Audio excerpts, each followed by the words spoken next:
ಸ್ನೇಹಿತರೆ, ಮಕ್ಕಾ ನಗರಕ್ಕೆ ಬೇರೆ ಧರ್ಮದವರಿಗೆ ಯಾಕೆ ಪ್ರವೇಶವಿಲ್ಲ? ಇದು ನಿಮಗೆ ತಿಳಿದಿದೆಯೇ? ಇದಕ್ಕೆ ಕಾರಣವೇನು? ಇದರ ಬಗ್ಗೆ ತಿಳಿಯಲು ತಮಗೆ ಕುತೂಹಲವಿದೆಯೇ? ಹಾಗಾದರೆ ಈ ವಿಡಿಯೋ ಸ್ಕಿಪ್ ಮಾಡಬೇಡಿ, ಪೂರ್ತಿ ನೋಡಿ. ಬೇರೆ ಧರ್ಮದವರಿಗೆ ಮಕ್ಕಾ ನಗರಕ್ಕೆ ಯಾಕೆ ಪ್ರವೇಶವನ್ನು ನಿಷೇಧಿಸಲಾಗಿದೆ ಎಂದು ಸಂಪೂರ್ಣ ಮಾಹಿತಿ ನೀಡುತ್ತೇನೆ. ಇದುವರೆಗೆ ಈ ರೀತಿ ಮಾಹಿತಿ ಯಾರೂ ನೀಡಿಲ್ಲ. ಸ್ನೇಹಿತರೆ, ಸ್ವಲ್ಪ ತಡೆಯಿರಿ. ಭೂಮಿಯ ಮೇಲೆ ಕೋಟ್ಯಾಂತರ ಜನರು ಭೇಟಿ ನೀಡುವ ನಗರಗಳಿವೆ, ಆದರೆ ಒಂದು ನಗರ ಮಾತ್ರ ಇದೆ. ಅಲ್ಲಿಗೆ ಪ್ರವೇಶಿಸಲು ಕೇವಲ ವೀಸಾ ಸಾಕಾಗುವುದಿಲ್ಲ. ಆ ನಗರವೇ ಮಕ್ಕಾ. ಪ್ರತಿ ವರ್ಷ ಲಕ್ಷಾಂತರ ಮುಸ್ಲಿಮರು ಹಜ್ ಮತ್ತು ಉಮ್ರಾ ಯಾತ್ರೆಗಾಗಿ ಅಲ್ಲಿಗೆ ಹೋಗುತ್ತಾರೆ. ಆದರೆ ಬೇರೆ ಧರ್ಮದವರಿಗೆ ಆ ಪವಿತ್ರ ಪ್ರದೇಶಕ್ಕೆ ಪ್ರವೇಶವಿಲ್ಲ. ಈ ನಿಯಮದ ಹಿಂದೆ ದ್ವೇಷ ಇದೆಯೇ, ತಾರತಮ್ಯ, ಅಥವಾ ಇದರ ಹಿಂದೆ ಬೇರೆ ಕಾರಣವಿದೆಯೇ? ಬನ್ನಿ ತಿಳಿಯೋಣ. ಮೊದಲನೇದಾಗಿ ಧಾರ್ಮಿಕ ಪಾವಿತ್ರತೆ. ಇಸ್ಲಾಮಿಕ್ ನಂಬಿಕೆ ಪ್ರಕಾರ ಮಕ್ಕಾವನ್ನು ಹರಂ ಅಂದರೆ ಸಂಪೂರ್ಣ ಪವಿತ್ರ ಕ್ಷೇತ್ರ ಎಂದು ನಂಬುತ್ತಾರೆ. ಇದು ಪ್ರವಾಸಿ ತಾಣವಲ್ಲ, ಕೇವಲ ಆರಾಧನೆ ಮತ್ತು ಭಕ್ತಿಗೆ ಸೀಮಿತವಾದ ಸ್ಥಳ. ಅತ್ಯಂತ ಪವಿತ್ರ ನಗರ. ಇಲ್ಲಿಯೇ ಕಾಬಾ ಶರೀಫ್ ಇದೆ. ಜಗತ್ತಿನ ಎಲ್ಲಾ ಮುಸ್ಲಿಮರು ದಿನಕ್ಕೆ 5 ಬಾರಿ ನಮಾಜ್ ಮಾಡುವಾಗ ಕಿಬ್ಲಾ ಅಂದರೆ ಕಾಬಾದ ಕಡೆ ಮುಖ ಮಾಡಿ ನಮಾಜ್ ಮಾಡುತ್ತಾರೆ. ಲಕ್ಷಾಂತರ ಮುಸ್ಲಿಮರು ಪ್ರತಿ ವರ್ಷ ಹಜ್ ಮತ್ತು ಉಮ್ರಾ ಯಾತ್ರೆಗಾಗಿ ಇಲ್ಲಿಗೆ ಬರುತ್ತಾರೆ. ಮಕ್ಕಾ ನಗರಕ್ಕೆ ಬೇರೆ ಧರ್ಮದವರಿಗೆ ಯಾಕೆ ಬಿಡುವುದಿಲ್ಲ? ಇದನ್ನು ಒಂದು ಉದಾಹರಣೆಯಿಂದ ತಿಳಿಯೋಣ. ಪ್ರತಿಯೊಂದು ದೇಶಕ್ಕೂ ಅವರವರ ಕಾನೂನುಗಳಿರ್ತವೆ.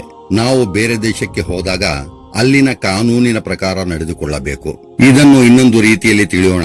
ಕಂಟೋನ್ಮೆಂಟ್ ಏರಿಯಾ ಭಾರತದ ಸೇನಾ ನೆಲೆ, ಕ್ಷಿಪಣಿ ಉಡಾವಣಾ ಕೇಂದ್ರಗಳು ಅಥವಾ ಭದ್ರತಾ ದೃಷ್ಟಿಯಿಂದ ಸೂಕ್ಷ್ಮ ಗಡಿ ಪ್ರದೇಶಗಳು. ಇಲ್ಲಿಗೆ ನಾವು ಭಾರತೀಯರಾದರೂ ಸಾಮಾನ್ಯ ನಾಗರಿಕರಿಗೆ ಅಥವಾ ವಿದೇಶಿಯರಿಗೆ ಪ್ರವೇಶವಿರುವುದಿಲ್ಲ. ಒಬ್ಬ ವ್ಯಕ್ತಿ ಮಿಲಿಟರಿ ಬೇಸ್ ಅಥವಾ ಸಶಸ್ತ್ರ ಪಡೆಗಳನ್ನು ಸೇರಲು ಅದಕ್ಕೆ ತಕ್ಕ ಅರ್ಹತೆ, ತರಬೇತಿ ಮತ್ತು ಶಿಸ್ತನ್ನು ಪಾಲಿಸಬೇಕು. ಮಿಲಿಟರಿ ತಲುಪುವ ವ್ಯಕ್ತಿ ದೇಶದ ಸಂವಿಧಾನ ಮತ್ತು ಸೇನಾ ನಿಯಮಗಳಿಗೆ ಬದ್ಧನಾಗಿರಬೇಕು. ಸಾಮಾನ್ಯ ನಾಗರಿಕನೊಬ್ಬ ಯಾವುದೇ ತರಬೇತಿ ಅಥವಾ ನಿಯಮ ಪಾಲಿಸದೆ ಮಿಲಿಟರಿ ರಹಸ್ಯ ವಲಯಕ್ಕೆ ಹೋಗಲು ಸಾಧ್ಯವಿಲ್ಲ. ಇದೇ ರೀತಿ ಮಕ್ಕಾ ನಗರಕ್ಕೆ ಹೋಗಲು ಇಸ್ಲಾಂ ಧರ್ಮದ ಮೂಲ ತತ್ವವಾದ ಅಲ್ಲಾಹನ ಹೊರತು ಬೇರೆ ಯಾರೂ ಆರಾಧನೆಗೆ ಅರ್ಹರಿಲ್ಲ ಮತ್ತು ಮುಹಮ್ಮದ್ ಸಲ್ಲಲ್ಲಾಹು ಅಲೈಹಿ ವಸಲ್ಲಂ ರವರು ಅಲ್ಲಾಹನ ಸಂದೇಶ ವಾಹಕರಾಗಿದ್ದಾರೆ ಎಂದು ಮನಪೂರ್ವಕವಾಗಿ ನಂಬಿರಬೇಕು. ಅಂದರೆ ಈಮಾನ್ ತಂದಿರಬೇಕು. ಈಮಾನ್ ಅಂದರೆ ಅಲ್ಲಾಹನ ಮೇಲಿನ ನಿಷ್ಠೆ ಮತ್ತು ವಿಶ್ವಾಸ ಮೂಲಭೂತ ಅರ್ಹತೆಯಾಗಿದೆ. ಹೇಗೆ ಸೇನೆಯಲ್ಲಿ ಯೂನಿಫಾರ್ಮ್ ಮತ್ತು ಶಿಸ್ತು ಹೇಗೆ ಮುಖ್ಯವೋ ಹಾಗೆ ಮಕ್ಕಾದಲ್ಲಿ ಎಹರಾಮ್ ವಿಶೇಷ ಬಿಳಿ ವಸ್ತ್ರ ಧರಿಸಿ ಕೆಲವು ನಿರ್ದಿಷ್ಟ ನಿಯಮ ಪಾಲಿಸುವುದು ಕಡ್ಡಾಯ. ಸ್ನೇಹಿತರೆ, ಇದನ್ನು ಮೊದಲ ಬಾರಿ ಕೇಳುತ್ತಿದ್ದರೆ ಕಾಮೆಂಟ್ ಮಾಡಿ, ಸ್ಕಿಪ್ ಮಾಡಬೇಡಿ. ಮುಂದೆ ಇದರ ಬಗ್ಗೆ ತಿಳಿಯಿರಿ, ಲೈಕ್ ಮಾಡಿ. ಕೇವಲ ಕುತೂಹಲಕ್ಕಾಗಿ ಅಥವಾ ಪ್ರವಾಸಕ್ಕಾಗಲಿ ಮಕ್ಕಾ ನಗರಕ್ಕೆ ಹೋಗಲು ಆಗುವುದಿಲ್ಲ. ಅಲ್ಲಿಗೆ ಹೋಗಲು ಧಾರ್ಮಿಕ ಪಾವಿತ್ರ್ಯತೆ ಮತ್ತು ಆರಾಧನೆಯ ಉದ್ದೇಶ ಇರಬೇಕು.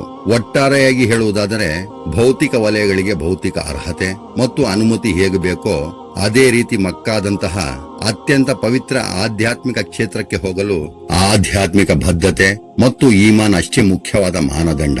ಸ್ನೇಹಿತರೆ, ನಿಮಗೆ ಮಕ್ಕಾ ನಗರಕ್ಕೆ ಯಾಕೆ ಬೇರೆ ಧರ್ಮದವರಿಗೆ ಬಿಡುವುದಿಲ್ಲ ಎಂದು ತಿಳಿದಿದೆ. ತಮಗೆ ಈ ಉತ್ತರ ಹೇಗನಿಸಿತು ಎಂದು ಕಾಮೆಂಟ್ ಮಾಡಿ. ನನ್ನ ಚಾನೆಲ್ ಸಬ್ಸ್ಕ್ರೈಬ್ ಮಾಡಿ, ಲೈಕ್ ಮಾಡಿ, ಶೇರ್ ಮಾಡಿ. ಮುಂದಿನ ಸಂಚಿಕೆಯಲ್ಲಿ ಮತ್ತೆ ಭೇಟಿ ಆಗೋಣ. ಅಸ್ಸಲಾಮು ಅಲೈಕುಂ ವರಹಮತುಲ್ಲಾಹಿ ವಬರಕಾತಹು.